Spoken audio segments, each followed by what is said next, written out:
Friends, welcome once again. We're building up the board of Models Panzer IV, as you obviously saw from the description of the video. Okay, so the purpose of this video is to show you how this builds up and just address any problems, so I won't show you everything. Just a point to note, we're going to be using extra thin cement throughout. This one's ammo MIG. Of course, all the others are perfectly acceptable, including mech that you might get in bulk quantities, Tamai, etc, etc. Just I like the long brush that comes in these bottles. Well, until it runs out, and then I'll be using Tamai like everybody else, like I usually do. Okay, scalpel, I use X-Actos. The blade needs to be changed. Change the blade every model. Couple of files, one skinny, one really worn out. I like the worn out ones and I like them coarse as well. And then some sprue cutters. So we'll go out, we'll have a look at this build and I'll show you anything that's worthy of mention. I think this will be sort of like intermediate level. That's my feeling. So guys, I'm going to start from my first builder's tip, and it's manipulation of these very small parts. They need to be attached onto the side on here, and as you can see, I'm going to have to stab it in a lot, but basically just use my craft knife instead of anything with pressure like tweezers. I'm able to hold the part and then just simply push it into place on the model. There you go, that's my first tip. Okay, I'll just point out something on the very first instruction step actually.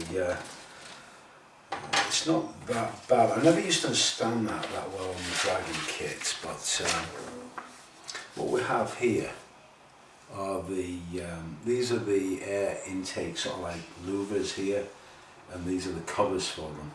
Now it gives you the option, it actually shows you if you use the PE parts, which are here, these go over and cover up the vents, so you just stick them on, but we ain't going to do that. We're going to have them open because it looks cooler. But first of all, it doesn't tell you which parts these are, but that's pretty easy to work out. They're on sprue D, parts 5 and 6, and just make sure you check the orientation. Now the only thing is that when they're open, if you're going to pose them open, it means that they actually just sort of hold out from the body, if I can sort of show you like that, and there's very little attachment, so I recommend not doing that. Wait until the fenders go on, so we'll come back to that. Okay guys, let's just talk about a few things. The running gear, road wheels, the sort of boring bits. They are boring, let's face it. I just want to be aware of a few things. First of all, the bogie spring suspension here. The instructions tell us to totally assemble all this, but I have not done that. The first point is you're going to have to widen out these holes at the back on this part in order for these to fit. And these are all dry fitted, and the reason being is that if we attach these firmly, they actually have got some play on them, and I want to get alignment, so I'll show you how to do the alignment later. And then here's a tip. I'm not really going to encourage this too much, but okay, here's quick and the easiest, fastest way to do road wheels. Okay, first part is to, if you've got all your parts on a single line of sprue like that, you've got your connection points there where you trimmed it off. Well, if you want to do a quick cleanup, just simply do this. Now I'll show you a bit more what we're going to do with the road wheels, because we want a certain depiction, but basically, obviously I have got these points in the middle, but cleanup's really quick if you keep them on the sprue. And then, to make it even quicker, these ones have been separated. I find I've been talking about extra thin cements the whole way through, saying it's like, you know, everything that you need. Get some of this thicker stuff as well, whoever it's by, to me, or whatever. But with the thin glues, they do dry out real quick. But with this stuff, this thick stuff, you can just sort of blob it on, and it stays. Like, gosh, it stays in a liquid state for a much longer time, and that can be advantageous with these points. I'm so sorry about the dog, guys. Honestly, one day, it's gonna end. Jesus Christ, seriously. Right, okay. So anyways, got our glue in our holes, and then of course press them on. I'm not encouraging this quick sort of thing, but road wheels are tedious. Not everybody wants to spend hours and hours and hours cleaning up, but if you want to do it a little bit quicker, maybe a little bit more efficiently, you can do it like that. But I'm going to show you some other road wheel stuff we're going to do in a second, in a minute, whatever. There you go. So there's a quick tip for you. Other point on the hull as well, all those bits go on fine. I've used my trick there of using a sprue attachment point there on the front there. If I can get you in focus. So just obviously trim that off when you're ready. There you go. Detail's really nice on this. I like it, and the suspension is quicker to build up. Even these parts, I can remember on the Dragon kit, I can definitely remember adding on that separate plate on the back there. The other thing as well, they've got these covers that go on as well. We'll leave them off, but the idea is here that these things are handed as well. They only go on one way. So what we'll do is we'll cement all of them on at one go, and the road wheels, if they've got enough purchase, I think they do, we'll leave them dry fitted because it'll be easy to take them off. But I'll show you all that sequence just in a second. Okay then, to do this, the first thing we're going to do is glue all these bogies on. Remember that the spring part is dry fitted, and we won't use the extra thin, we're going to use the thicker stuff because it's got a longer working time as well. So get all your glue on here. Remember, we're doing this so that we avoid any alignment issues. These are all handed as well, so they only go on one way. Right, okay, now I've got a problem immediately. I'm not getting enough purchase on there. I need to spread the glue out a little bit. So let's just get back with a brush in here and make sure that the glue goes onto the flange part, or else we aren't going to get enough contact. Okay, that's better. So once again, put these on.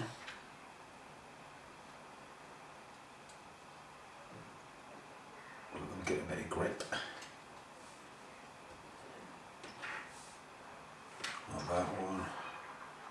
Not that one. Not that one. Where are they? Not that one. Must be this one. Here we are. Only two more left. That was a process of elimination. Of course, we're trying to line these up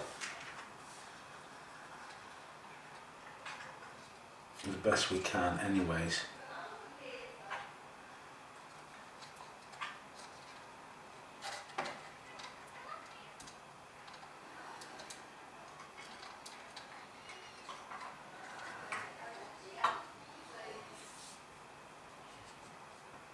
Then we do the other side. Don't worry about the road wheels dropping on and off all the time. First of all, large blob, spread it out.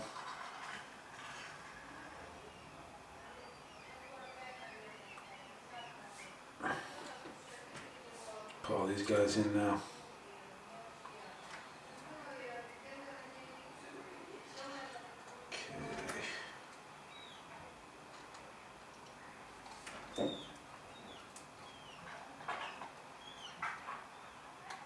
That's it, remember, we don't need to glue those springs in.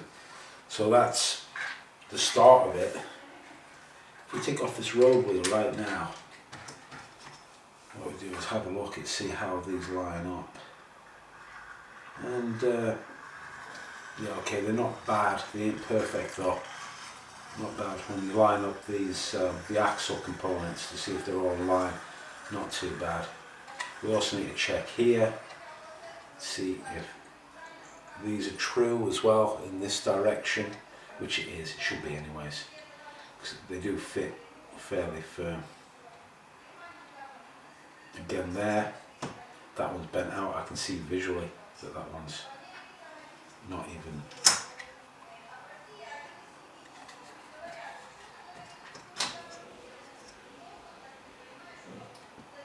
Then once again, oh, that's just slipped off. Remember, everything's dry fit at this stage.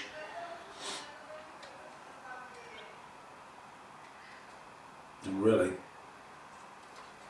that's all we need to do. Now we can let all that first, the mounting points, go off and settle before we deal with it. Like I said, if you take your time with stuff like this, it really will pay dividends later on, believe me.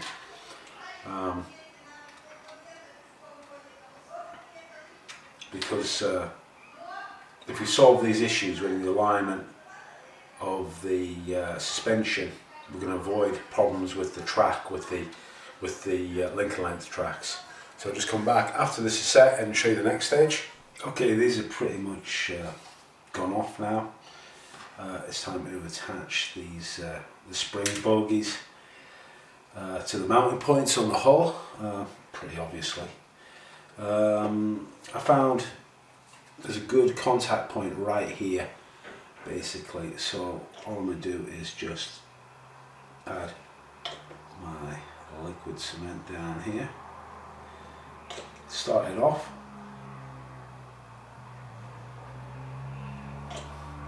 This one obviously needs to go back on.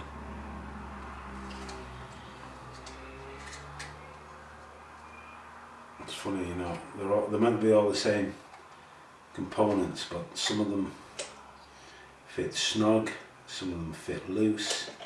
They're all different.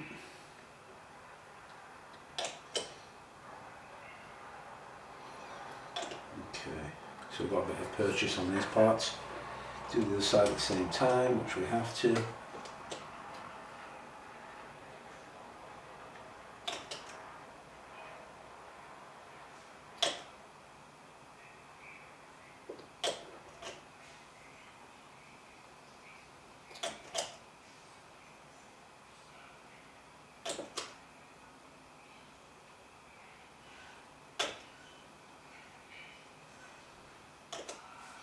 Okay, just give them a little bit more of a push. See that the ooze comes out, then you know you're going to get a good tight bond. I've missed one here. That's better.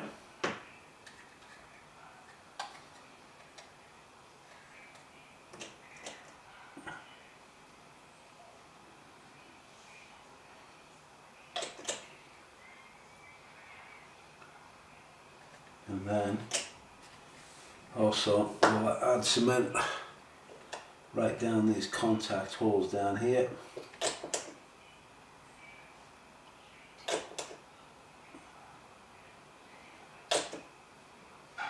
Each one for strength. Nothing worse than everything falling apart on you. Believe me, it has happened. I better explain why I'm doing this in a couple of sequences. First of all, if we've got 2 or 3 parts that are still wet with the glue, they can end up sort of fighting one another for alignment. So it's best off to sort of tackle just one job at a time. That's the way I sort of approach things.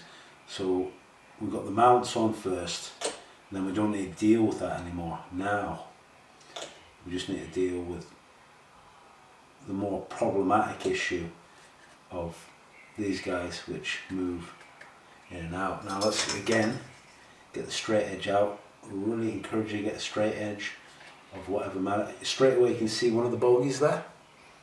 That one there is not lined up, so you need to push him out, then push him back, and that looks pretty okay. And again,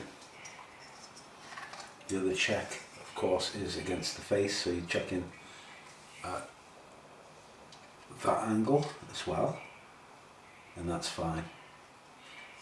And likewise on the other side, and the front one's out a little bit, so just push it up, check again.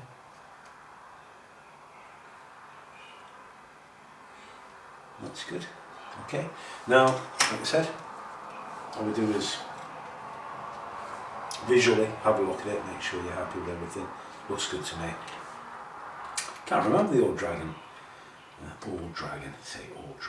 kit, how the alignment was. I think it was pretty good. It's a really good kit. That I keep on coming back to it. The thing I'm thinking about now is obviously Raya Fields Models have brought out their Panzer IV, and what was the ultimate Panzer IV? Write your comments below. All 5 of you that comment on my videos. I'm not joking. Thanks guys. So we're dry fitting these on, because this will be the sit of the vehicle. Fours sit kind of high. They're not squatted down or anything. Okay, you don't need to get every single road wheel on. As you can see, they're slipping off all over the place. And then what we're going to do, oh geez, come on. Okay, let's approach this again.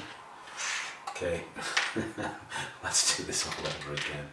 They've all come off. Okay, let's put them on like this.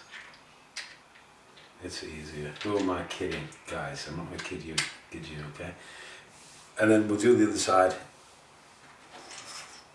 and then I'll show you what to do. Okay, last part of the process, and there's a couple of ways to do this anyways. Remember, those road wheels are dry fitted. It's simply put some weight down on this. Okay, I've got this bit of ballast here, so I'm just going to let her set, and this just, while all the glue sets, shrinks down, whatever, everything should be looked at one final time. Get your straight edge in, sort of hunker down, get yourself out of a viewing angle down low, and make sure you haven't got any road wheels that are jumping high. The worst thing you can get is to make, it's not the worst thing, it's one of the things I do not like, is where you've got the flat runner track, you've got all your road wheels, and they're meant to be obviously against it, but if you've got a couple of floating ones, my god, that looks El Soco. So by doing this, getting a bit of weight on there, you've got a much better chance of eliminating that problem. So I'm going to come back and I'm going to show you a little bit of road wheel. Believe it or not, we're actually going to start the weathering. Yeah, we're going to start the weathering at the construction stage. Explain a bit about that in 1 second. Okay, let's deal with these road wheels. I've already done a few of them. I'm just going to show you what I've done. They're going to look real sort of ugly. Well, first thing I'll point out, remember the Dragon ones had Continental on. These are ones actually have the Continental. If you were one real sad son of a gun, back in the day with the Continental ones and Dragon one, used to alter the U to become an L. Anyways, getting back to it. I've made them ugly. I've uglied them up. The idea is to create worn road wheels, not like destroyed ones, but worn ones, and that is pretty simple. Here's how they look before treatment. Nice, shiny, sweet, like whatever. And all you need for this is a really coarse sanding stick. That's all there is to it. It only takes seconds really. All you're doing is just distressing it by, and don't apply lots of pressure. In fact, you don't even, if you choose to go in for some random sort of like effects like this, you don't even need to clean them up, because you'll eliminate all the sprue burrs as you add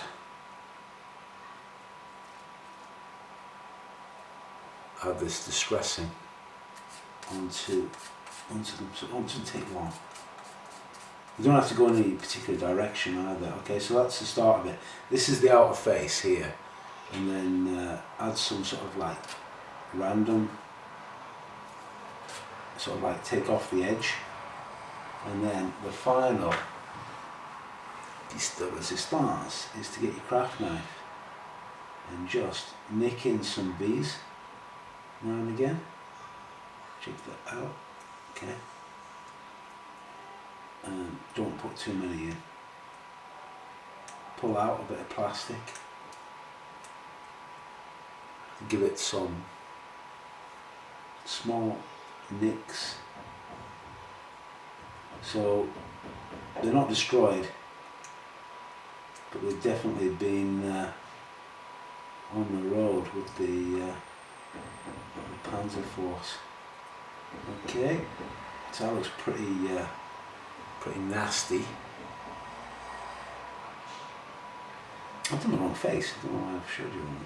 It's this face. This is what we're going to see. So let's add some more nicks. You don't need to do the back side of it. You just need to do the visible side. You can even shave this down here. Let's do another deep groove. Well, is this weathering? Yeah, of course it is. This is going to be the, if we've actually got something in plastic that we can come back to later on with our paint, it's going to look pretty cool. So there we are. And then the final stage is, you may have guessed, so there it is. Get your liquid cement and just remove all that sanding dust and make it shiny again.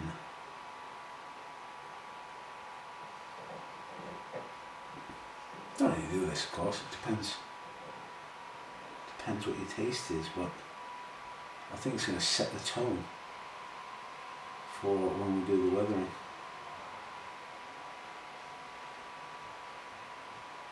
There you go, job's done. The job is done, it's complete. What do you think? Nice effect? Okay, so I'll finish all this off. Don't go crazy, you don't need to do every single one. You can even round them up, new and old tyres, but it's an effect I like to add, and it's really easy and quick.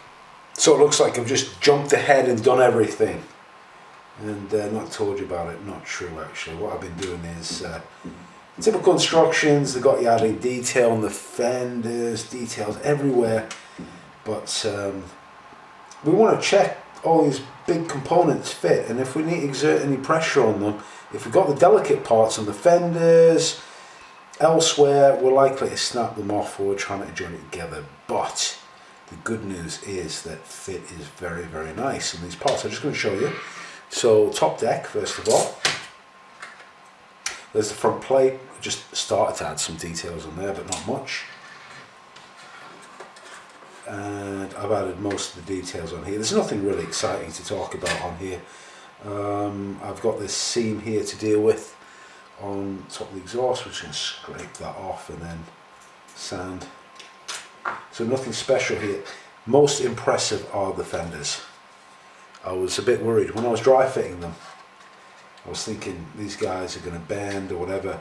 They fit very, very precisely. They actually snap into position there, there. The main join is inside there. So instead of the usual tabs that slot into the hull, they've got a different sort of arrangement and they really lock in. I'll take one out if I can, but in fact once they're in, and these are dry fitted, they really do lock in very nicely. So good news. So yeah, this is sort of day one, and that's what I've got up to. And see you in a second, and then we'll start with day two of the build. Okay, day two of the build. Newsflash, big change of plan, not big change of plan. Okay, I showed you how all those components dry fitted on the hull, and I've actually decided to fit them. I'm so impressed with the fit.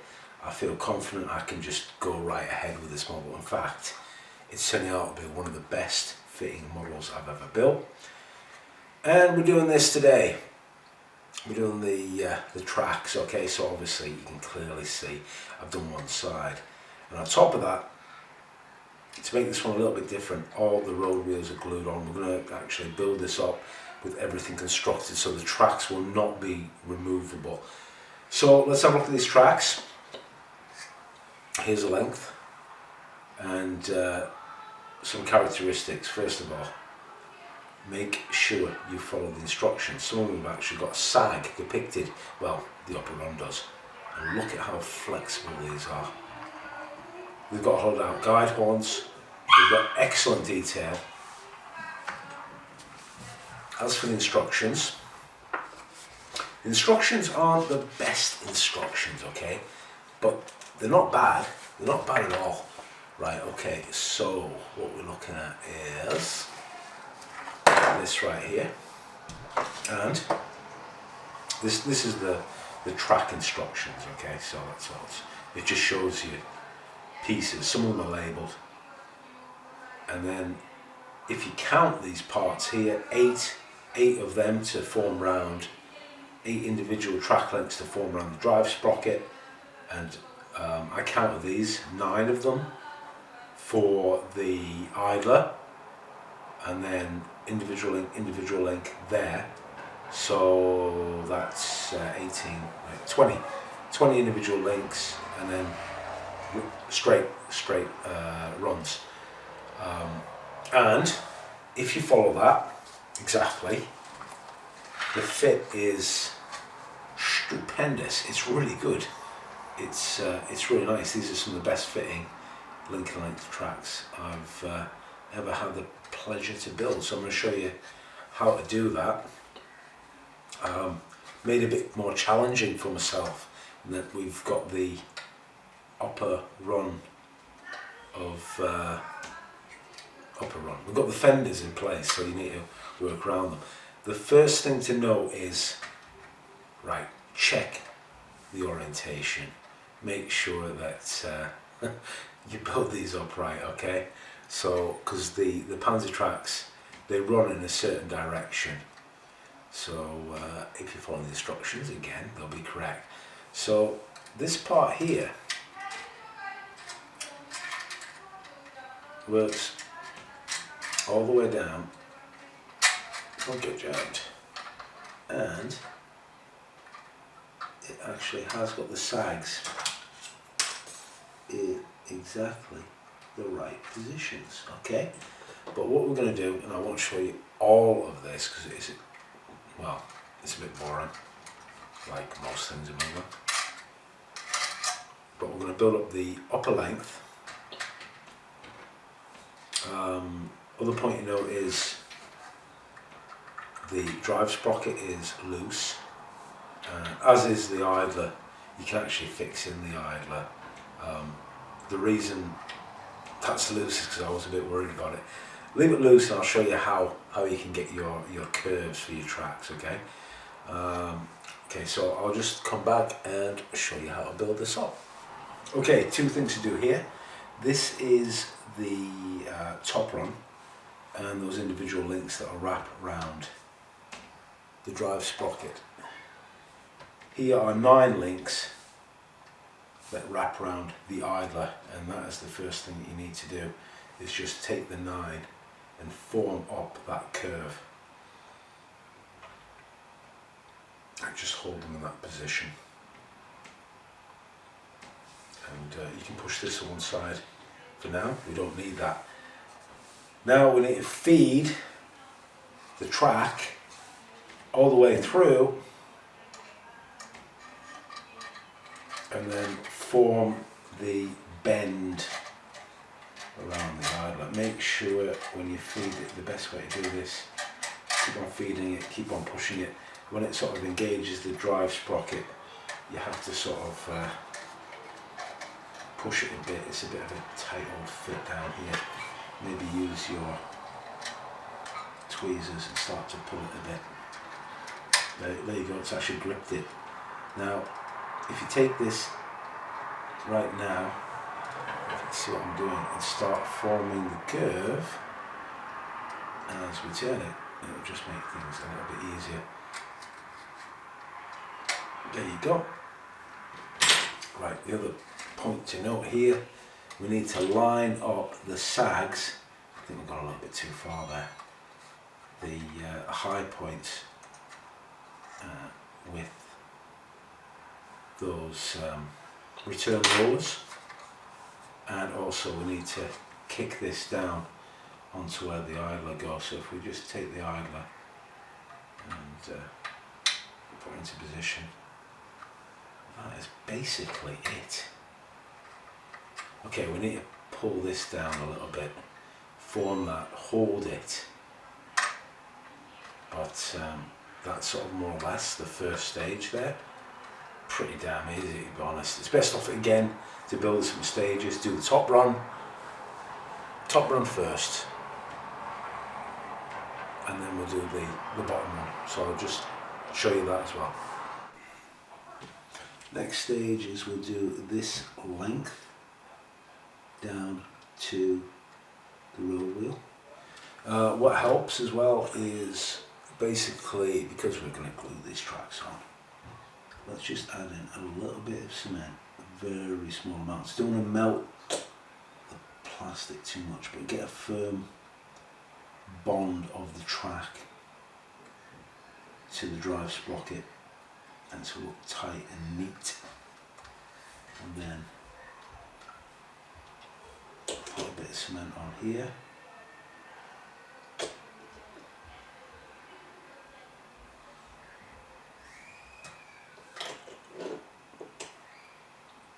On this top edge. And then simply place this guy on.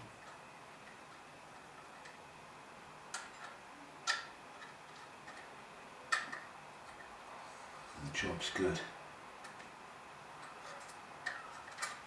You have to hold them a bit, and then again just a little bit of cement just down here, just to hold firm that first attachment point.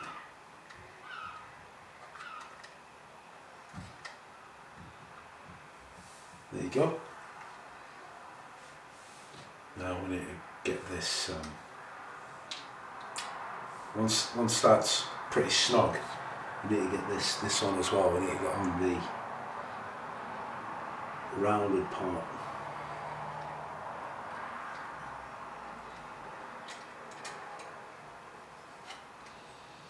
Onto here, and again what we'll do is we're going to apply cement directly this time just onto the idler, and this will just make life a little bit easier. And then all we need to do is that final connection here. So again, sparingly, secret with the last bonds is not too much cement. And there she is, looking pretty good. Everything's lining up nicely. Now all we need to do is the bottom run. Okay, just added in that section of length there. This is the final piece, the bottom run. which is a straight run and one individual link either side. Just flip it over.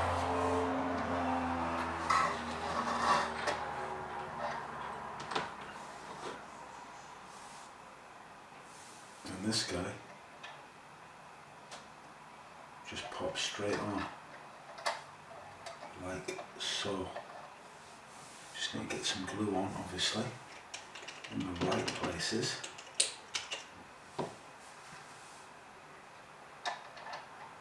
Start off down here. You have to get this bit. Just forms a bend.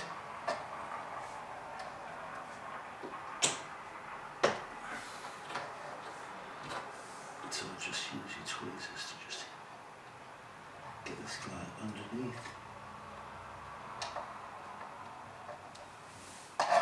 It's a little bit tricky.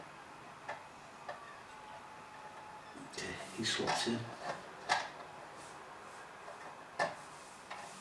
And the joint at the back is real easy.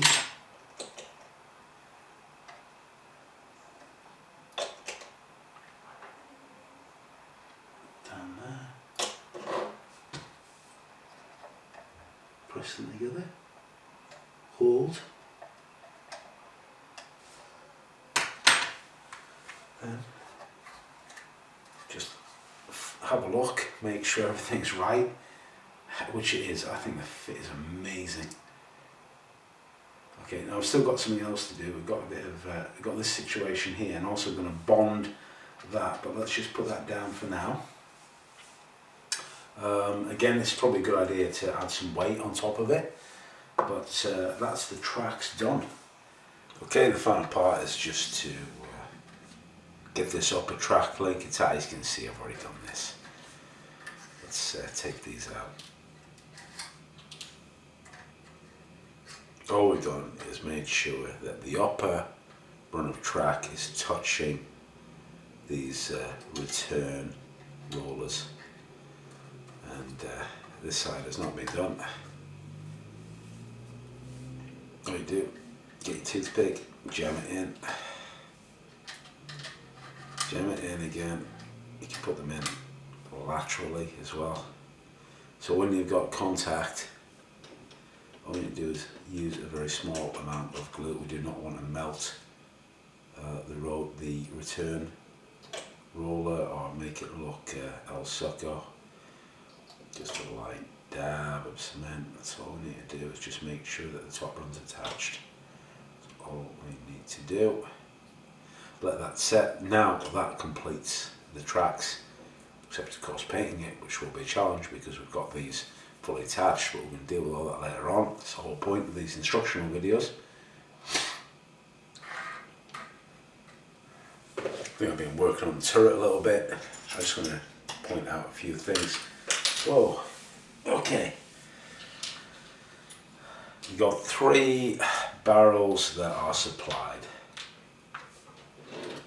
2 plastic and 1 metal one. Now the way these fit is, besides the internal detail, which is a breech and bits and pieces, which we may not bother with, but this sleeves inside here is quite a snug fit, perfect fit actually. All of them do that, including the metal one as well. So that's perfect fit inside that sleeve there. This is what we're using. This is the aftermarket RB Models barrel, and when we put this inside here, it does not fit. So obviously we need to scrape this out inside somehow. Show you how to do that. First thing we need to do is match this up with the correct barrel, the same length one, which is that one there. And then what we do is make a note of how far the barrel goes in, which is that point there. Take this out and then transfer the same mark on to the metal barrel. There. So now we know how far this needs to be inside there, which is that. And then we just need to get this part cleaned out. The other thing, RB Models barrel. These kits that you get for the metal barrels, okay, what you get is, and this is all you get the barrel itself, and then you get all these little bits and pieces. What's missing? Yes, there's no instructions whatsoever. There used to be, these RB Models barrels, I can remember like a long time ago, there was a company called Armour Scale that also, I think they were the distributor or whatever anyways, but Armour Scale on their website, which I can't find anymore, had the instructions. So you have to work out where all the, I've built up loads of these, but I still can't remember how they go together exactly. I know that obviously to construct the muzzle brake, this screws onto here.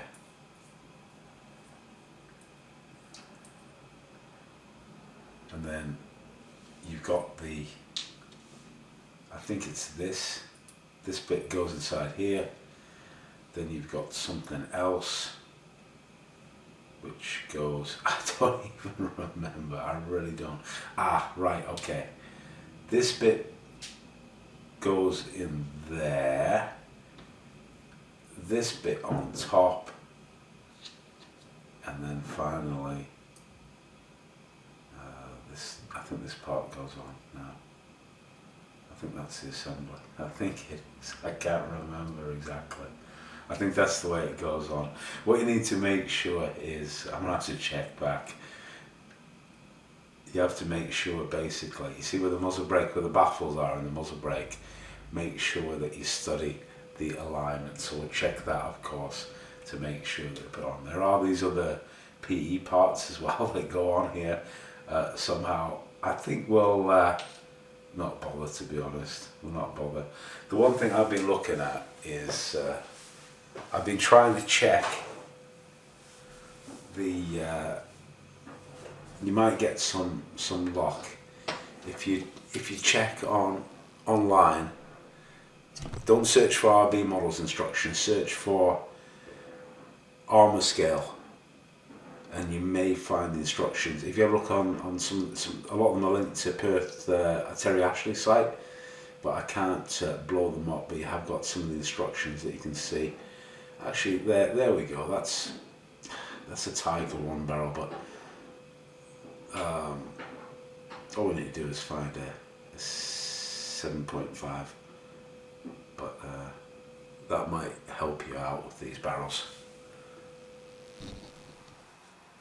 Okay, so the tracks are drying. Good idea, let them really set over a couple of hours, you know, even ideally overnight. The glue sort of shrinks, so I'm thinking I'll get to work on the turret, and also I'm just looking as well all the instructions. There's all detail on bits and pieces that go inside here like a breech, but we've got no crew. We don't have any open hatches, so I may leave out some of those components. So let's just crack on with that. So the instructions usually got you doing all sorts of weird and crazy stuff, which I ignore, regarding the turret, like I don't know details on. But as usual, I'll fit all the big parts together, see how they fit, and if I'm happy with them, then I'll go ahead and add details on. Fit looks pretty good. This front armour plate, if I stop fumbling with it for a minute, goes on here. Then it's pretty good fit. Might need to do a little bit of light sanding, sort of clicks into there. I've got a concern about this, and it's these handles on these doors. I'm just going to check references. Are they real handles or are they blobs? I just don't imagine them being blobs, but we'll have a look at that. This thing's built up, this turret basket, slots on the back there, won't have that on till later on. Fits good all around. Like, it adds, they say add on all those brackets on before. Well, we'll do the brackets last, and we'll check how that works out with the skirt armour, the turret X-ray armour. Okay, to get that sleeve hollowed out, I found these, obviously, I think I bought these at a model shop, God knows where, but I'll show you what they are.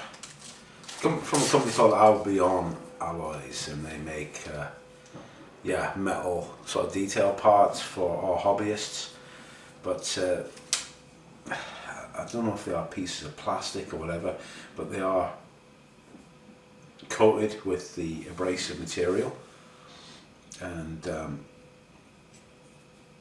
as long as this fits reasonably well, we can start turning this inside here, and then slowly shaving down the part. Now, what if you haven't got that, which probably you have not got? There's other ways to do it. You could use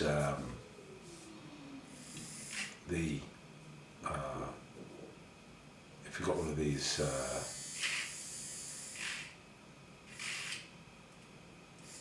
grinder type tools, you might, or a rotary tool, you might be able to put that inside there. You could use the barrel that you're not going to use. Is probably going to be the best tool. You just need some sandpaper around that. So if we get some adhesive sandpaper and cut off a small amount,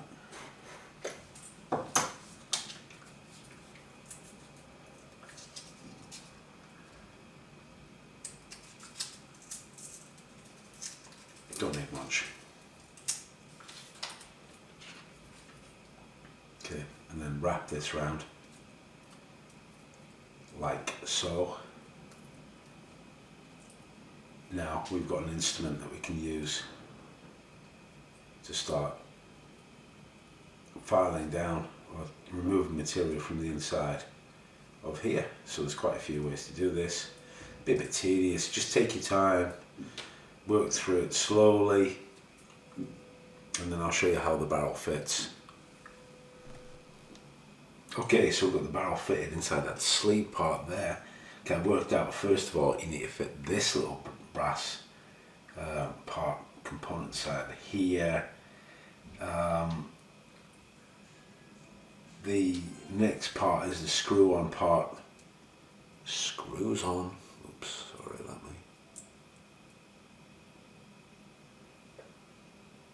The next part just screws on like so. And then the part with the baffles on, the other part with the baffles, has got an insert, that's another brass piece that goes inside there. And then this needs to be super glued on and aligned. You need to align the baffles in the correct position. So what we'll do is that, and then the aftermarket barrel is complete. Okay, I've assembled some of these components. At the moment, what I've done, I've loosened the barrel inside that sleeve. The reason being is that I'm going to attach that sleeve to this box part mountlet, and then make sure that the baffles come out, they're sort of horizontal to the plane of the gun. So pretty simple. Just glue this part in first. And the fit is so tight with the metal barrel that we don't even need to really glue it. So let that set. Pull this out so it's in the correct position and properly aligned, which it is. That looks good, it's straight, everything looks fine with it. And then just finally, just a little bit of liquid cement here, just to make sure you've got a nice bond of plastic to metal. It just sort of melts the plastic, and then pull that out a bit more. Job's done, looks good. Just to be aware, when you are building a kit, the instructions are incorrect regarding this part here. The parts are orientated the wrong way around, so you'll have your barrel on upside down if you follow the instructions. These pins here, they align with the top of this mantlet cover, so it goes on like this. If you got it right, the machine gun will be on the right of the vehicle. That plate on there will be on the top left. Just bear that in mind. If you follow the instructions, it won't be right. Oh, another point to note here, I'm dispensing with the instructions. I think I may have mentioned it before. We're not going to build up any of that barrel stuff, the breech part aside there. We're just going to simply mount this front plate on. The hatch is going to be closed, there's nothing to see in there, so that's just going to go straight on there. We'll just check the fit of these components.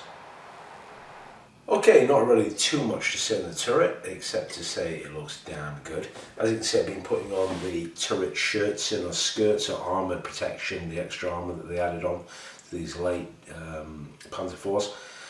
And for the asymmetric effect, or like to make one side look different to the other, I've got these hatches just ajar, and I've left open these have got doors as well on the side of the shirts in as well, so pulls them open. Now these parts here, the shirts, and they're really paper thin, which is fantastic. They look really good, really nice detail. I'm just going to show you how we do this. There is some ejector pin marks, and then we're just going to use our usual trick here. We don't need to use any filler. All we need to do is do this. It's just so we'll just get that really close to you and show you how we do this.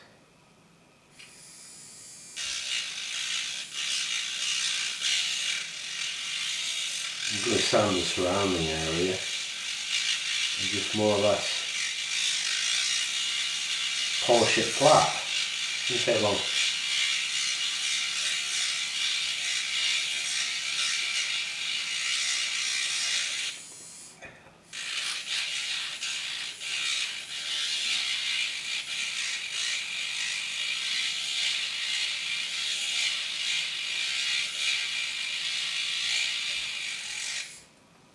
Okay, that's more or less done, and then the final touch, the magic touch, is this, to add some liquid cement. And it's basically disappeared. Still remains of it, but not as visible as what it was. You can tidy up with some little crack cream later on. I'll just do the other side because I'm going to show you how this all fits together. And something that I did notice as well,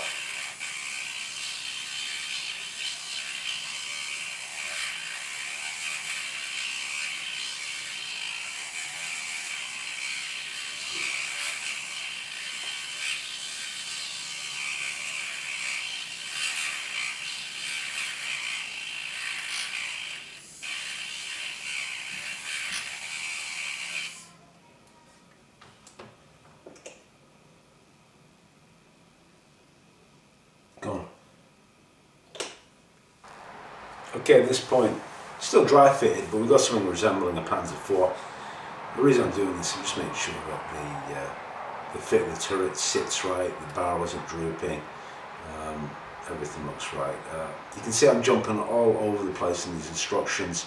That's the way I build these kits. I find instructions are just sort of a advisory, really. I want the main components to fit together. It's crucial that they do, and then I'll go back and add the details, which we'll be doing shortly. Okay, so all these brackets here, they've all got definite connection points that join on to the hull, and you can actually just sort of dry fit them in then apply a small amount of liquid cement to soften the joint.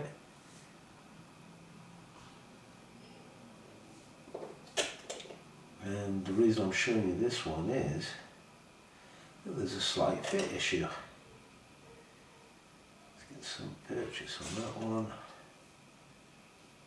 Tiny amounts of glue. Don't want any sort of blobs of glue appearing. Make sure that the parts are nice and tidied up and clean. That way you're going to get a great result. Just do this guy here.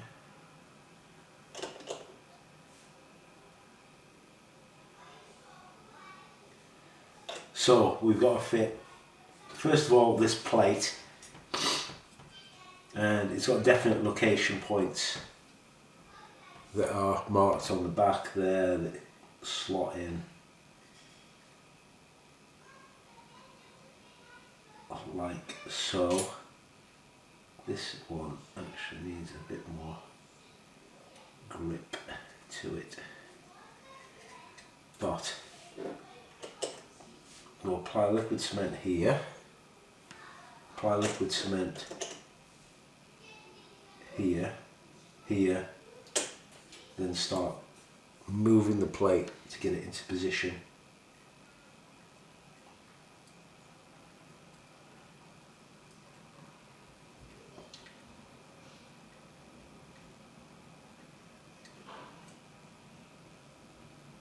Well, it's very loose, it hasn't even tacked really. So you very carefully add just small amounts. You don't want this into a molten blob. Believe me, the plastic is so thin and fine. You don't want this getting wrecked. And check underneath. Okay, that joint there.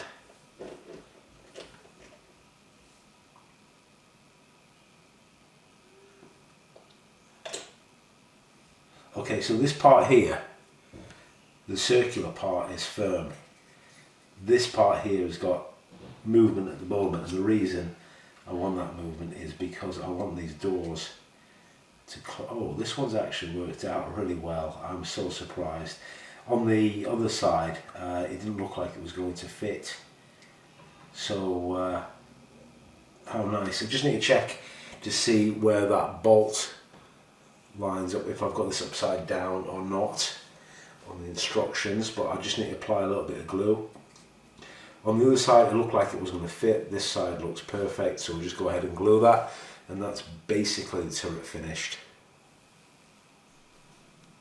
Yeah, in case you're wondering, yeah, that bolt there, I pointed out, that goes on the forward door, and that's it. So that's cemented in place.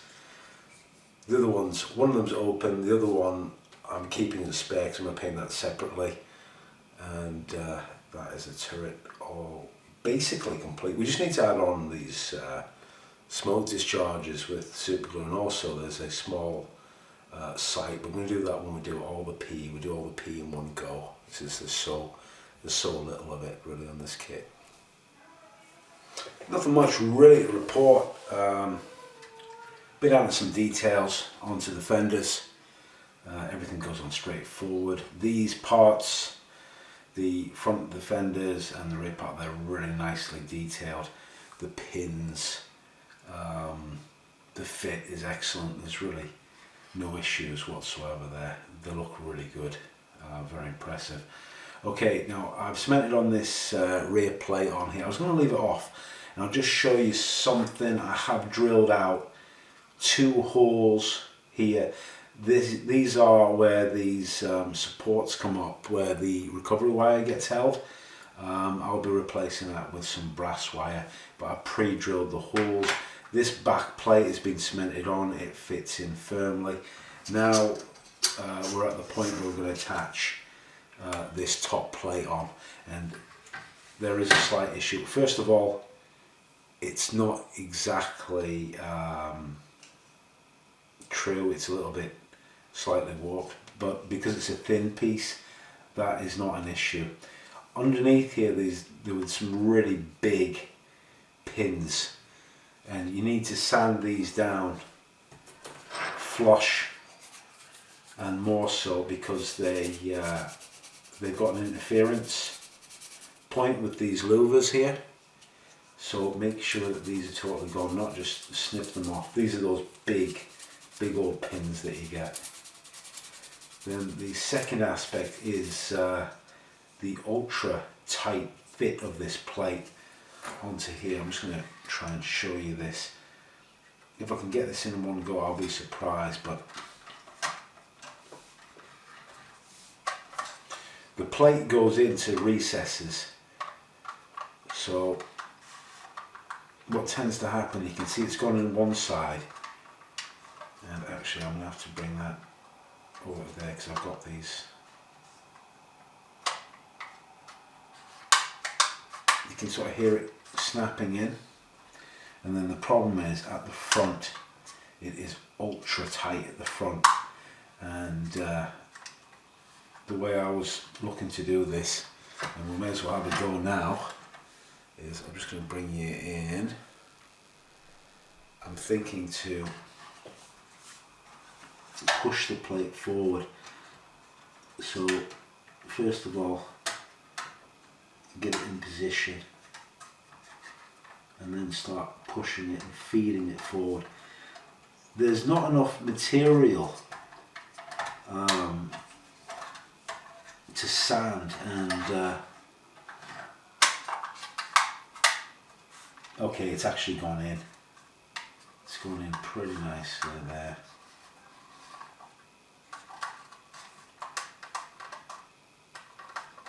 This back deck's a bit of an issue. I just need to work that out a little bit.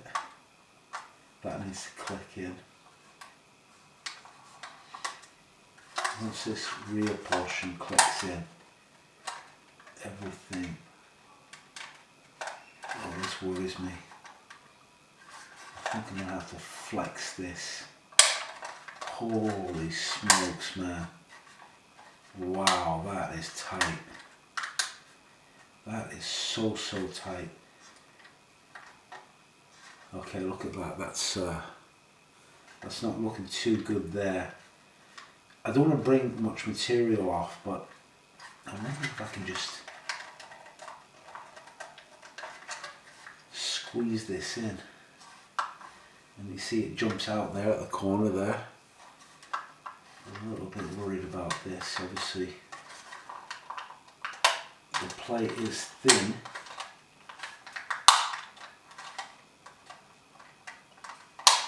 you could just do with just a tad of sanding, but once it clicks in, it does click in really tight and neat.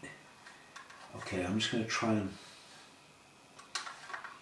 okay, what I'm thinking to do I cement it now and then leave the back deck, or do I get it all in one go? That's the question. That is the question. It sort of wants to go. There it is, it's in. It is in. I just need to push it around. See, I've made a mistake by adding this. If I hadn't added that on, okay, that clips underneath there.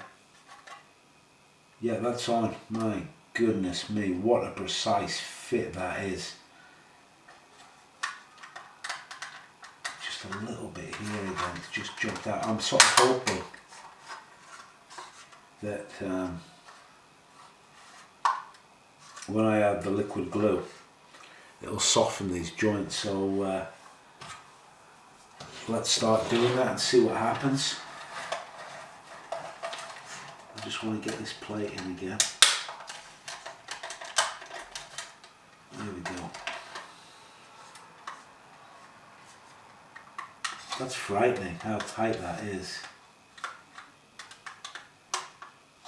You know, sometimes you want a few gaps. That's one tight fit.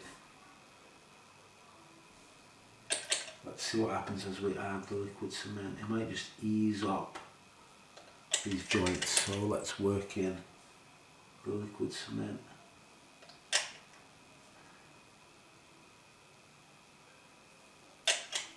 You could nearly, could you build this without cement? I mean, that is one tight fit.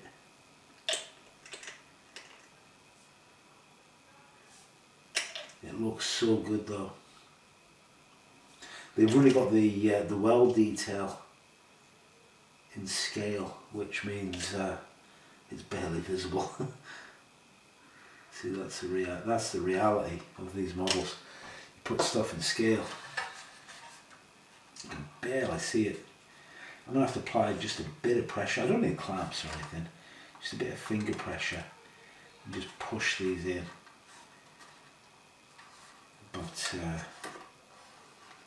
wow, the Dragon kit had other issues. It was made of it's made of a lot of components. I mean, not like massive issues, believe me. Still an excellent kit, the Dragon kit. Do not knock it. But this one.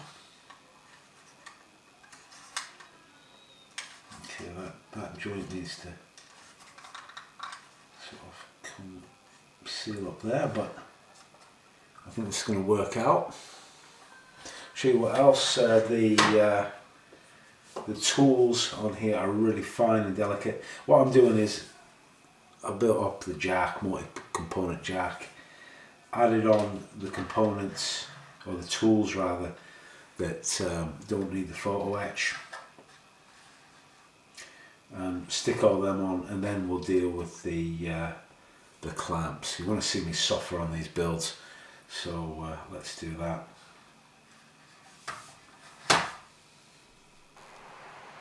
Time to come to talk about the PE parts and also the plastic parts.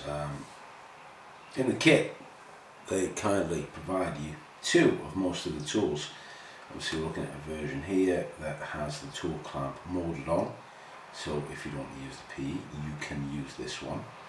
And here's the part. This is obviously like the crowbar, and this is the part that you would probably use if you're going to use the photo etch tool clamps.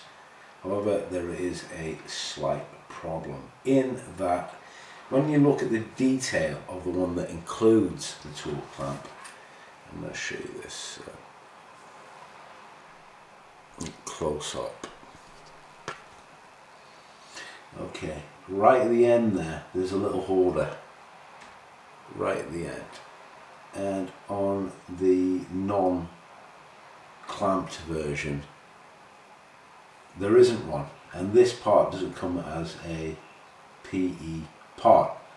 So really, either use this, build up the clamp and scratch the end part, or you take this part, remove the clamp and then build up the photo etch clamp. So just bear that in mind. I think we're going to go with the latter option, and that let's just have a look at the other parts that we're going to do. We're not going to do everything in photo etch. I'm going to show you a few ways to do it. This part is okay. We can just simply use this alternative. This is the engine crank handle, I believe. And then on this other smaller crowbar, same situation exists. They've got on the molded on tool clamp version, you've got this piece here that is not included on this part, so we're going to have to remove the clamp and use that. The axe, I think there is two axes. Let me have a look at the other sprue. Yeah, with the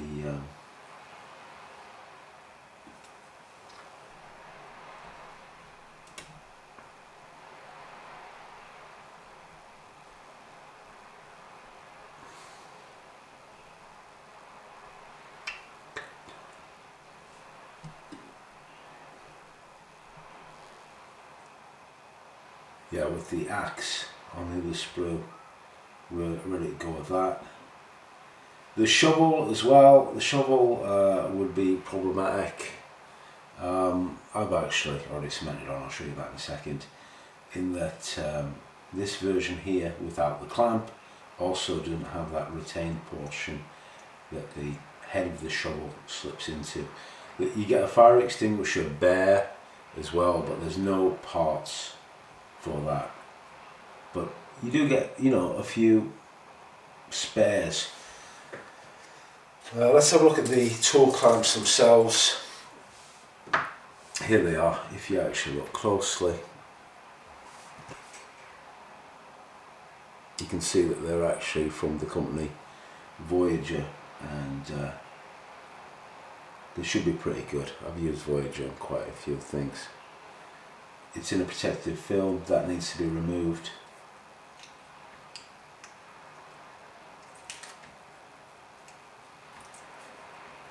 Nice shiny brass. And I'm just going to compare you. I found my old Lion Roar set back in the day when I used to do a lot of German armour, and you know, they're very comparable, look pretty good. I remember, I think these were highly recommended, you know, maybe, you know, 12 or so years ago as the best photo etch tool clamps you could get, but we'll go with the kit ones. They look as if they're actually thin enough to bend. One of the advantages straight away, I'll tell you what it was with these Lion Roar ones, was this part here. This part, that needs to be rolled into a sort of semi-circular shape, and the Lion Roar ones came with this ultra thin metal that just made it just that bit easier to do it. The tool clamps are meant to be working. If you're a total ninja, you make them work. If you're like me, you can sort of blob them together with super glue. So let's get on with that. Okay, gents, gents and ladies, I hope some ladies are watching. Anyways, to make this a little bit more valuable, I thought I'll show you 3 ways in which we can do these tool clamps. That should be sort of 4. First thing, obviously, is just use the parts as they are, and they are pretty. They're okay. I mean, we're talking very small details. The first, and then let's try to make them look a little bit better. What's the very first thing that we could do, if we look at this part, is just simply to hollow out the clasp part, and that's exactly what we're going to do. So when you work with these small things, it might be a good idea to use some sort of jig, and this is the jig that I'm going to use. I'm going to use some of this Patafix to hold the part steady. So just cut off a square of this to use. Can you open that up somehow? Yes. Right, so just cut off a square.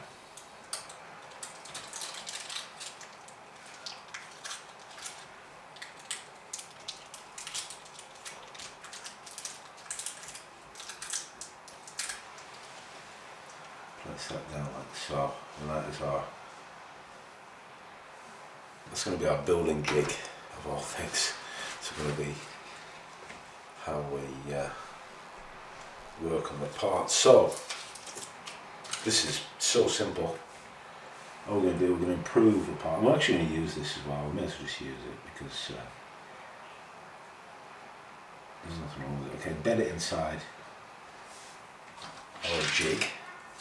And then we're just going to use our mini drill. What we're going to do is very carefully, first of all, centre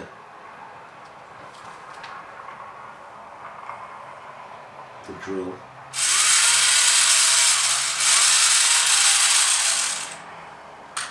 Okay. there we are, job done. Straight away that looks way better. And we use that, so that's the first thing you can do. Second method is sort of a variation. What we're going to do is, first of all, we're going to cut off the clamp part. Just going to cut it off. Gone. Retain the plastic portion. Okay, we're going to place it in the jig, and then all we're going to do is replace the plastic portion with part of the foot wedge. Pretty simple. Pretty simple. So we'll just cut out one of these handles, or clasps, or levers, or whatever you call them. And then we have to make a bend.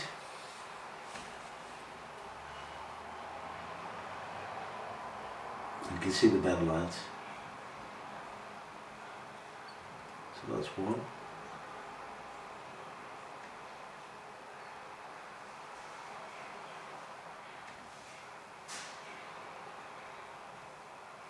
These are so fizzly. And there's the other.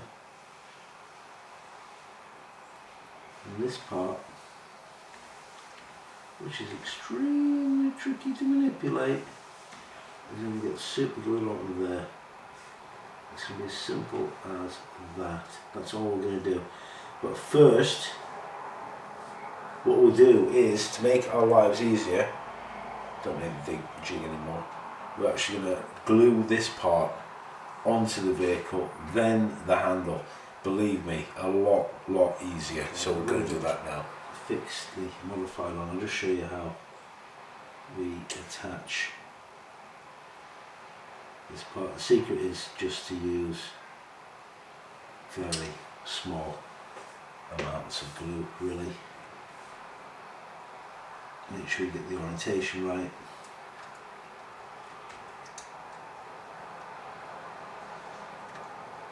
And this is another advantage of using the plastic parts. They cement firmly on. With the PE ones, you've always got that chance it's going to fling off, and they never ever. Now, here's the other one, the one that we've slightly modified. And one hint is that if you apply liquid cement to the plastic, it sort of gives a little bit of bite. It makes the plastic soft. Yeah. The P part will semi-adhere to it, not in a permanent manner, but into a temporary sort of manner. So this needs a little bit of surgery type work to get it to fit.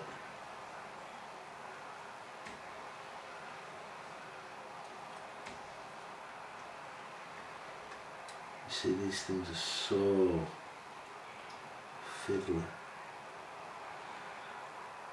Okay, so I basically got it into position there, and now it just needs to be a little tiny dab of super glue.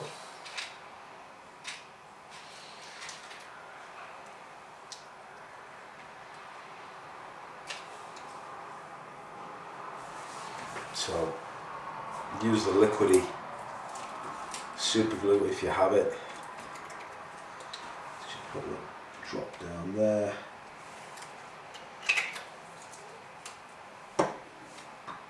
And now we need a very fine and precise application of super glue. Now the trick is here is to apply the super glue without the part getting attached. Take that off, remove the super glue.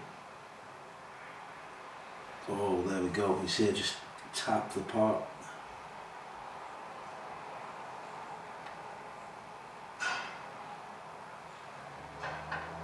I think that's okay. Just a little bit more.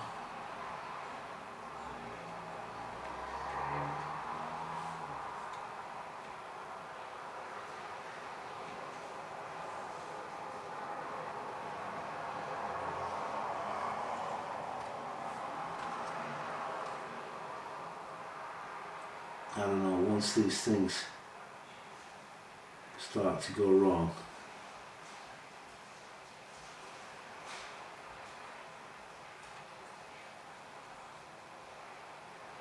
they go wrong. I told you you'd see me suffer. Okay, we're on the brink of victory now, to the edge of defeat.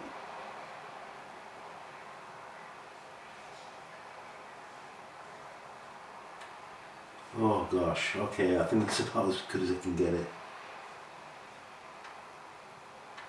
There we go, there we go. Believe me, not great. Not the worst though. So there you go. Compare it to the other one, which is just our drilled out plastic. Oh seriously, I mean, Dragon brought out the smart kits to move away from this photo etch stuff, but we're committed. We're going to build up these two. We'll build up the 4 clamps now on the axe and that starter crank handle. So okay, I've got one in place on my jig. Let's remove another one. So this is the bottom portion of the clamp.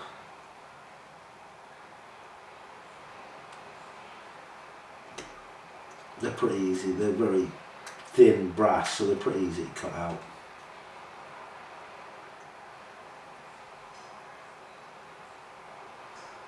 There it is. We need to make some bends in that. Some tiny little bends.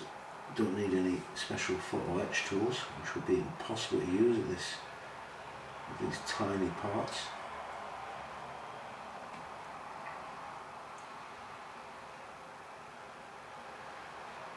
Okay, I've made the bend.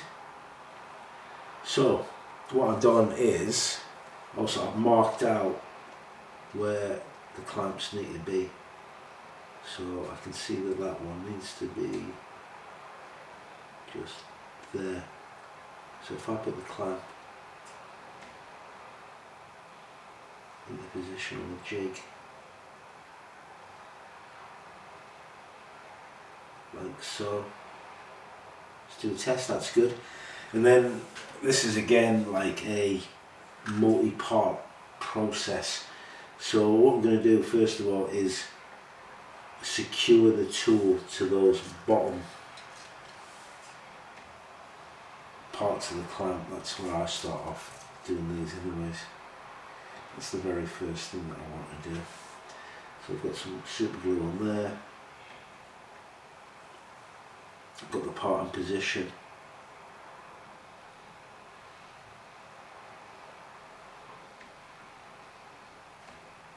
And that's it. Now let that rest and then we'll come back once that's fully set. I'll just show this other variation. Pretty straightforward really. All I've done is instead of using the jig obviously, like I said, I've placed the 2 bottom portions of the clamp. They've gone straight on the vehicle. So now I can take the tool itself and that can be positioned. This one needs to go into there. First of all I need to put a bit of super glue into the bottoms of the clamp. And there's a big bloody hair on here, can't believe that.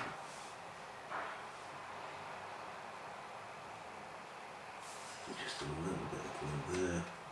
This is, I think, a better way of doing it than a jig.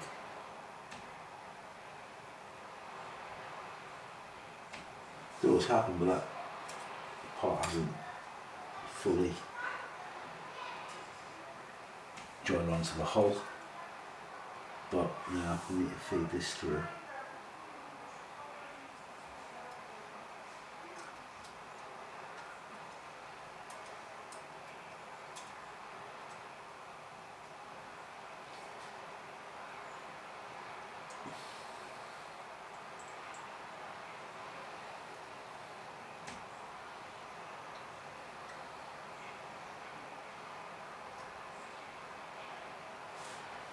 you can see I twisted one of the clamps, which is problematic. I'll try and get it back in position. There you go. Okay, roughly so. Now it's time to do the second part of the clamp out of 3, and it's this part that needs to be curved. It's pretty straightforward to curve it. All you need is, I think, maybe a toothpick will do it, a drill bit. In this case I'm using this 1mm copper rod. What you do is you just simply take the part that needs to be bent, and it's easy to do this with your fingers. Press the rod in and sort of curve it round. And there you go, there you've got your bend. Now, this is the trick. These parts here, they don't firmly grab anything, and if you make the real working deal, these parts actually just get dry fitted and then you assemble them, which I find absolutely incredible and ridiculous. And basically you lose these parts. Now you start by dry fitting them, but then if you're human, or well, something like me, you're going to have a load of super glue in order that you don't get the part pinging off into the never ever.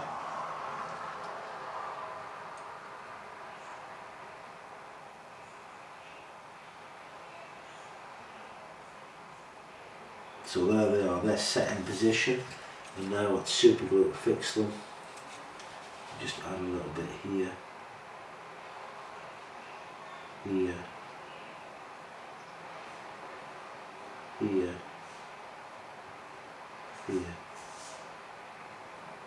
And then finally, we'll add on the sort of handle part.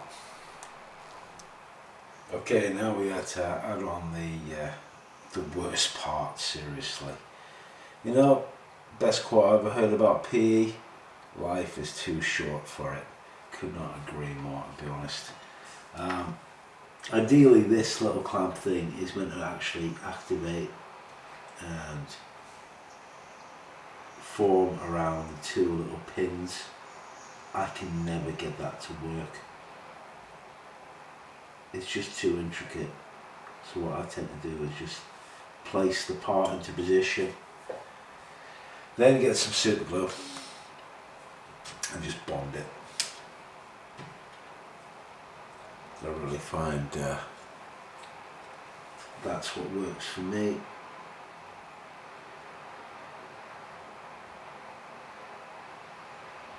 And there we are, that's the, now to take them off, the patter fix can be a bit problematic. In the meantime I've added the top parts onto there.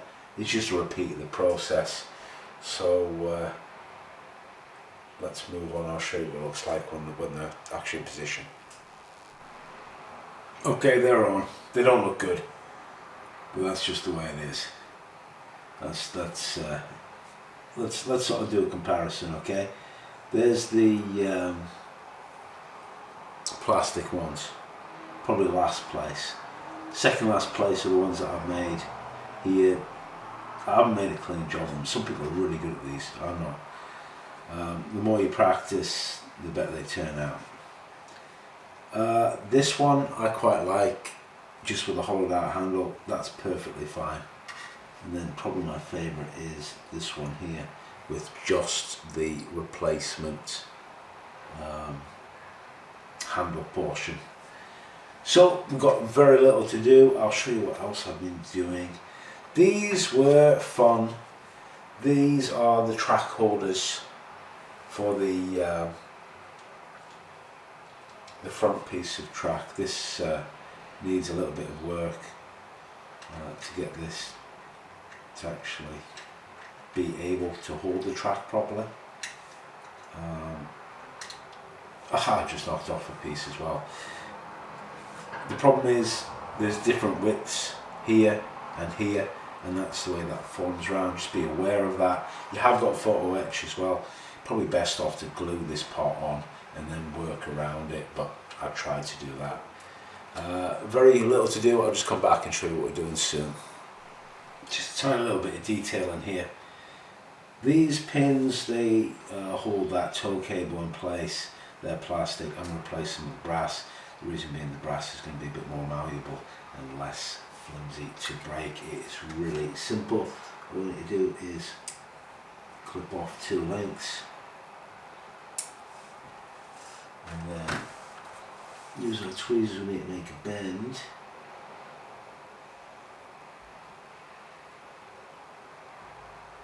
You can adjust the lengths of these later on, no problem at all. I don't even know if it's worth showing you guys this, but it's really because these plastic, the plastic pins will break off time after time after time. So what we do is get the super glue, put quite a large quantity into the holes, and then simply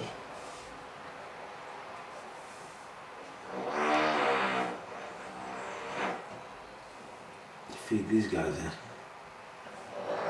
Which way do they orientate? I can't remember if they're up or down. One goes out, one goes in.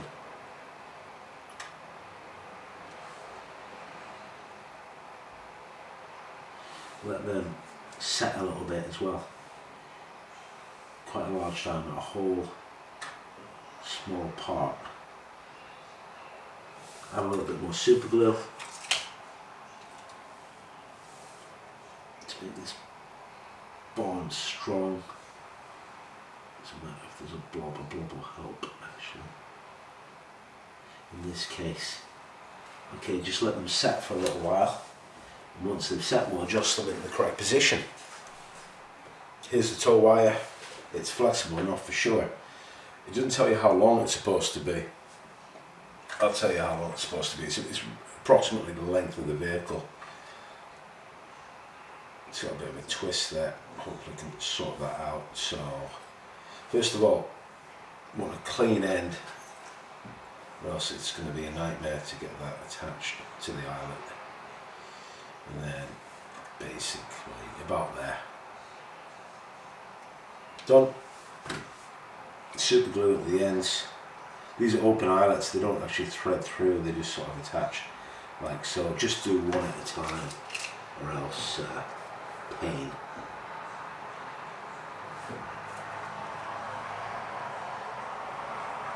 I like the replacement ones that you can get with the more malleable sort of wire, but these are good. There we are, just like that set, repeat on the other end. Now we're going to add some more details. There's a very small photo etch fret included. We're not using many parts at all. We use plastic parts where possible. Okay, the first part we'll do is the auxiliary or sight for the coupler, which is this little guy here. He needs 190-degree bend in him, like so.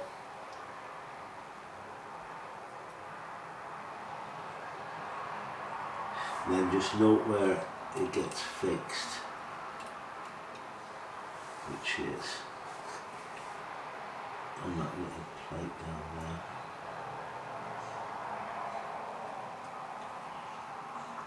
Nice little detail.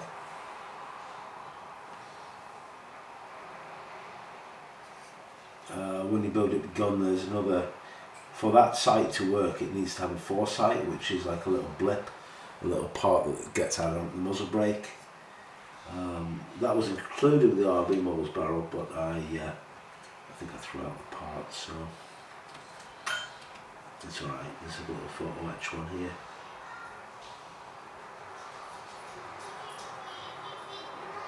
That again needs a tiny little bend on it, which again we will just use our tweezers.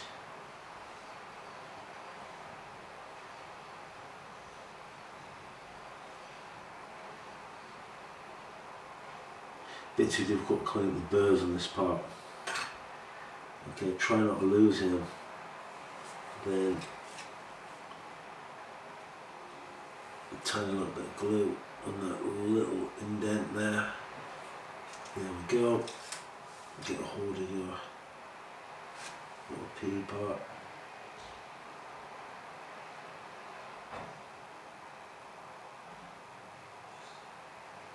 Don't breathe. And place it on. I think that's okay. You can barely see it now.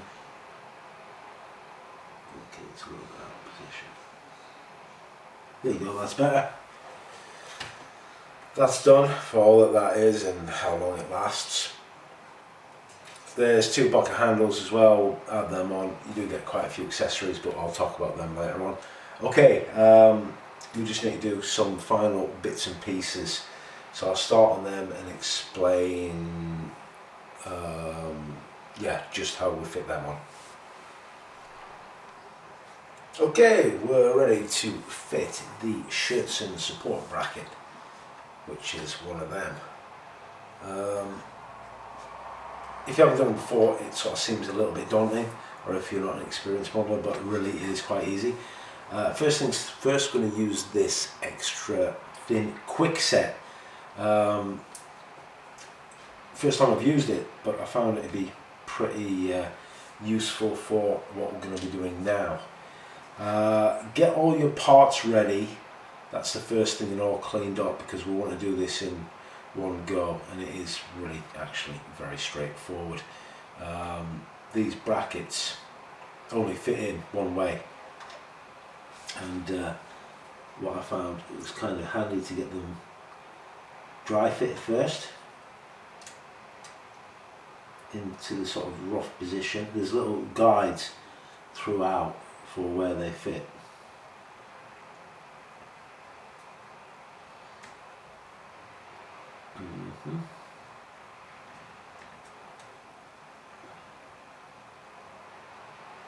Like so.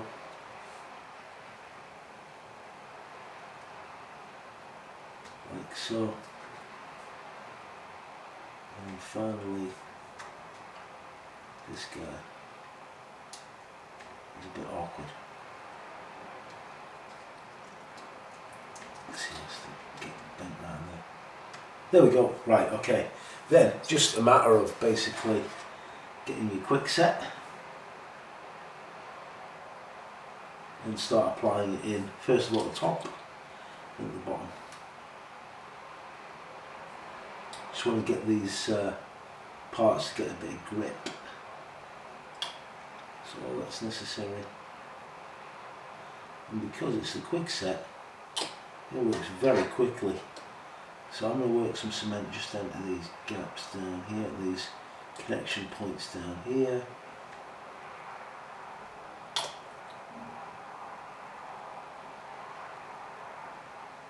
Oopsie, that one's gone around a little bit. And finally, that one there. Okay, so now they've all got glue on them and they've got a little bit of purchase. This only fits on one way as well. Notice the droops towards the side and back. Follow the instructions. And this is the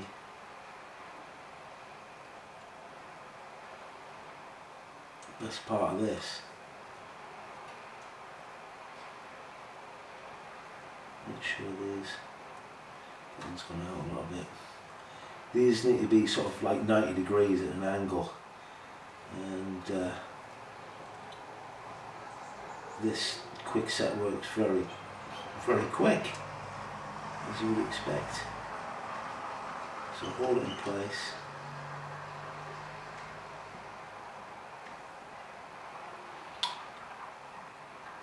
It'll gain purchase very quickly.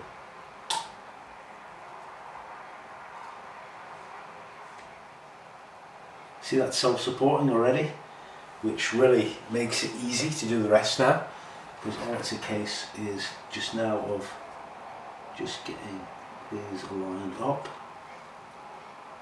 and a little touch of this quick set. Final connection point. Everything looks good.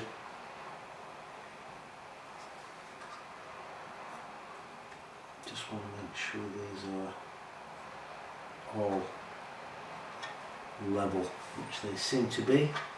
Check from the front. See, that's it. 90 degrees. There you go. There's your rail on. Now,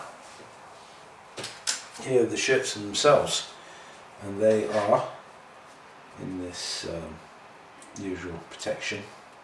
They're not labelled, and I think everything's mirrored basically, and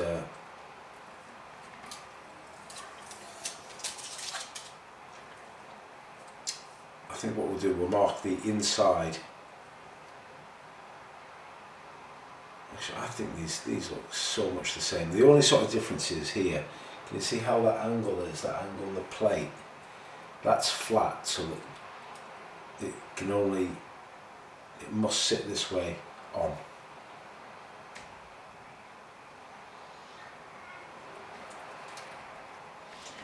So let's see how these.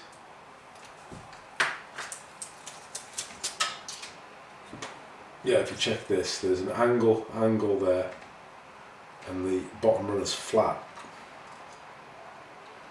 So they go like so. So let's cut these out and see how they fit.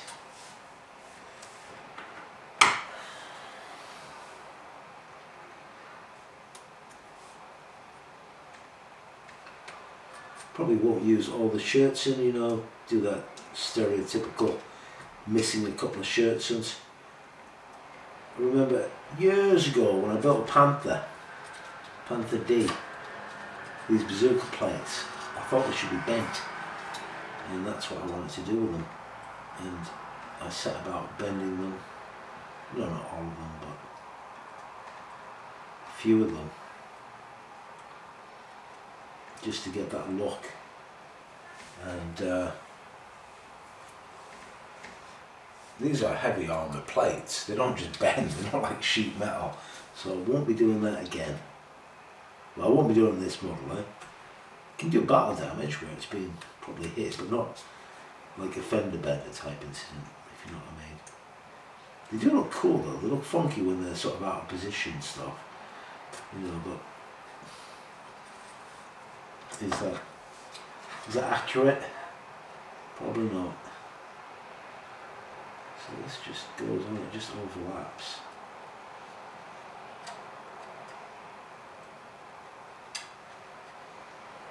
There they are, this is how they go on, like so. We'll put them all on, or we'll put on some of them, and then I'll show you what that looks like. These are set off, these tow hooks at the back. There's nothing really to do in terms of construction except one thing, which is these, the T-34 track links, additional armour. Make a note here that the T-34 tracks work as in one guide horn, one without, one guide horn, one without. So that's the way you assemble them.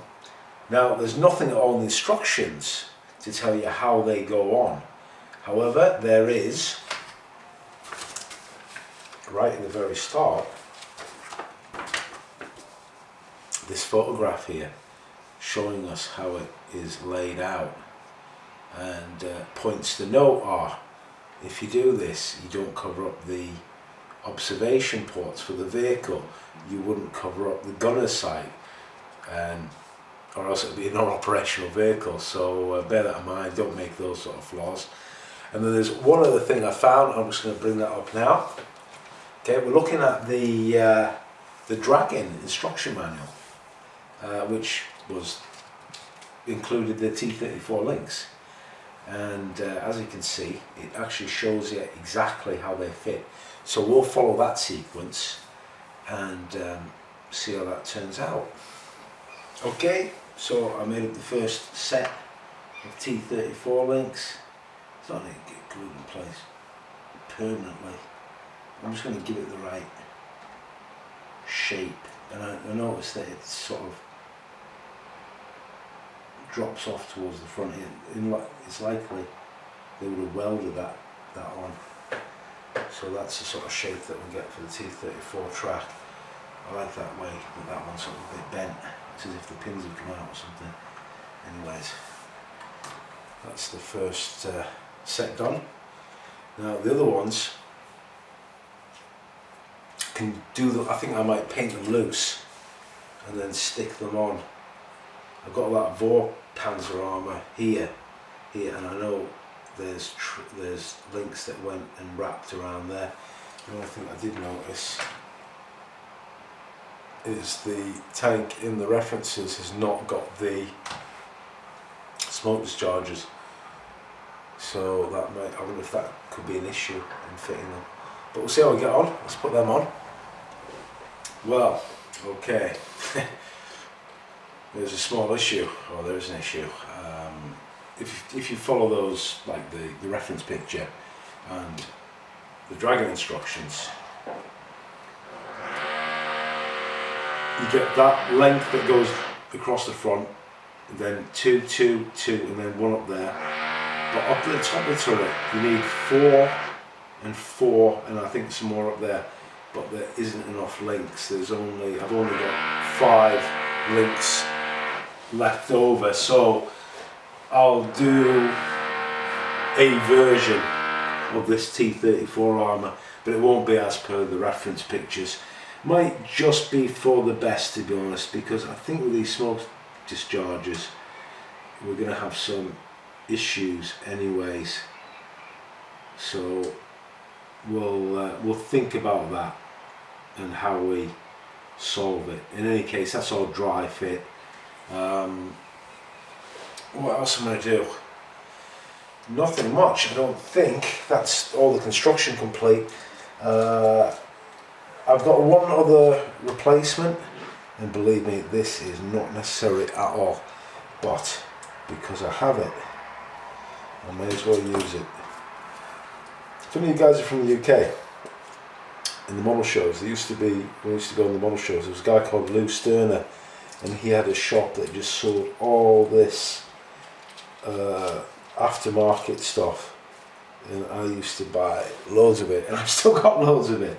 So I've got the 2 meter replacement antenna, so we're going to fix that on somehow. It's going to replace the thick plastic part, and that's going to be the final mod. And then we're going to talk about this kit. We're going to talk about a review of it and what we think. Okay, let's have a little synopsis on the build portion of this Border Models Panzer Kampfwagen 4 Aus GE mid-late 2-in-1. Well, I didn't tell you what a 2-in-1 was, to be honest. I didn't tell you anything about that in the instructions. All the instructions pointed at some options, but you need to do your own research.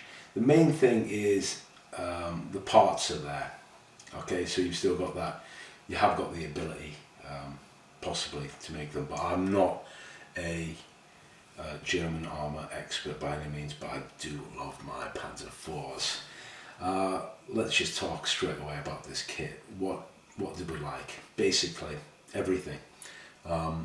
Really nice blend of detail, and the build is superb. The fit is amazing. I went around with the crack cream, but I only need to fix my errors, not the kit errors. And that looks really good. It's a really nice, tidy kit. There's a view with the shirts on, and there's just with the support brackets. I think I'm going to go for a full shirts and maybe. Yeah, definitely add on some this T34 armour and go for it really. Tell you what else is definitely worthy of a mention here are all these little extras that you get with the kit. You get buckets that you can put anywhere you want. I mean, usually on the back somewhere, but how cool. You even get these gas mask cases. You get road wheels without the rubber on. You've got the tow cable, got plenty of spare tools. Of course you did get the metal barrel, but of course we opted for a aftermarket. Tow cables there. Really, there's nothing not to like about the kit, in my opinion. Now, let's just talk quickly about something else. Okay, I've lined up my Dragon 4F, and this is the big question now. I mean, are these Dragon kits, you know, sort of old news and we move on to these? Well, I would say yes and no. Okay, let's be realistic about this. These Dragon kits, when they came out, and still today, they are ultra detailed.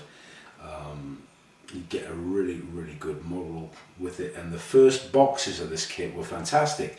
They had the magic track, which were the individual track lengths, and put it in the comments if you want, but when they replaced it with their DML weird plasticky tracks that disintegrate, look terrible, you need to reinvest. So this track, this tank, this model, it's got the frills on it because I don't want to use that DML track at all. I wanted tracks that work, that look good, and that suit the model. So you need to invest.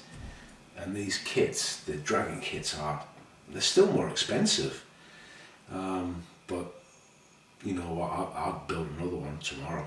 I'll build another Dragon kit tomorrow. I'll build another Border Models kit tomorrow as well. If I was going to advise anybody, I'd say go Border Models. Definitely go Border Models, because everything's in the box there. You get a great kit out of the box, and really it's cheaper as well. It's way cheaper than Dragon kits. Dragon kits are expensive. If you can get a Dragon kit at a good price, pick it up. I've always wanted the J.